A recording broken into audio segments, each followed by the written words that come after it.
October 17th, 2011, in transit from Loveland to Fort Collins, driving from the BU house, actually meeting a guy from Village Earth at CSU. I was supposed to meet with this guy last week. I had my friend Lual come up from Denver, but the connection didn't happen, and that's what I wanted to talk about today, was connection and how important it is to connect, but how important it also is to be mindful of the times when connections don't happen, or there's some kind of misconnect, or things don't go exactly as one might plan. Last week we were supposed to meet with this guy from Village Earth, and he didn't show, and I was disappointed about that because I was hoping the three of us could connect. But after that I realized, it was fine, because I was able to connect with Lual, who came up, in a way that I may not have been able to connect with him if we had met with the guy we were intending to meet. I got to meet his wife, and had them come back to my place for some soup, and my wife got to meet Lual's wife Margaret, and they got to see Noah, and Lual hadn't seen Noah since Noah was really, really small, so Noah, my son,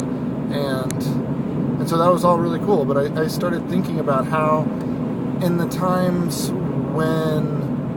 we don't connect with the people that we want to connect with, we can be mindful of that space and use that to our benefit. So for instance, say I'm meeting somebody at a coffee house like I am today, and that person doesn't show.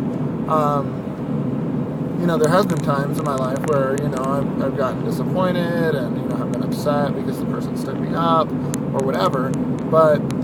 instead, what I've started doing is having a notebook or a journal with me, and if the person I'm meeting doesn't make it for whatever reason, or something happens, I can use that time to still reflect. And I think that's so important, to just spend time reflecting, and